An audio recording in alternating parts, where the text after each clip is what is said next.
So basically, you want the people to fund for your campaign? Yes, we want this to be a people's campaign instead of a Muda-only campaign.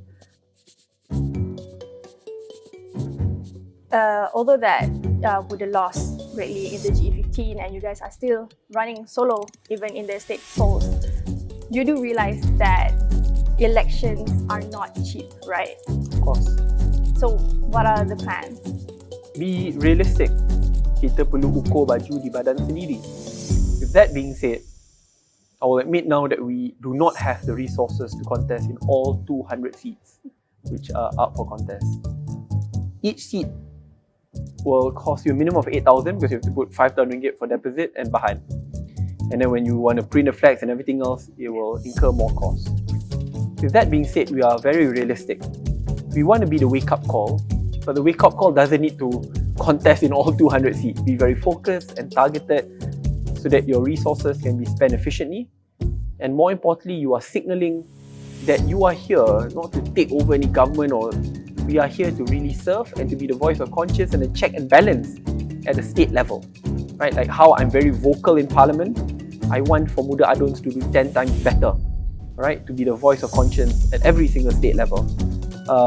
So we are being very focused here, and at the same time in the next 1 week we'll be launching many crowdfunding initiatives which are really out of the box. Just wait for it, but I think it will be very exciting and interesting, something new. But Muda being a disruptive and new party, we need to dare to embrace new ideas as well to crowdfund for party activities.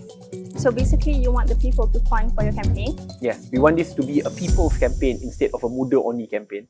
So it's not just in terms of fundraising. You look at the candidate selection process, we want to have people's candidates. What we do is we open it up, everyone can apply, we have a filtering mechanism, interviews, and only then will we select the candidate. So even non-Muda members can join and then become Muda members to become candidates. So it's no longer the old way of patronage where you must be a ketua bahagia and a ketua parliament, only then can you contest. So that's one. Two is fundraising is very much reliant on crowdfunding, which is on the people instead of a select handful who are contributing to us. Even our manifesto and our plans, we will launch it very soon, a live document which is based on our suggestions, principles, ideals, policies. And then many people can comment, suggest, we'll meet up with experts before we finalize it and announce it. The point is, I want the process to be as conciliatory as possible, to involve as many people as possible. Because Muda being an underdog, we don't have that level of patronage structure. We need to work together with the people. There cannot be any barrier separating us and the people. And that's the only way which will allow us to move forward. Okay, so basically you're asking the rakyat to contribute to your campaign, but what if the results isn't what they wanted? Wouldn't that give a bad image reflection to your party? Well, I'm fairly certain those who contribute to Muda knows that the road ahead is not easy. They don't contribute expecting contracts because we've never been part of any state or federal government.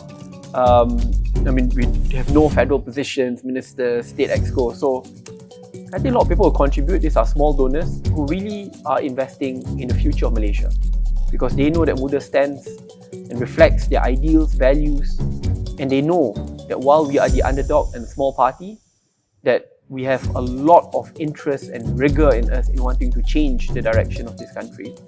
So it's not just about winning seats, but it's about getting their voice out there so that we become a check and balance.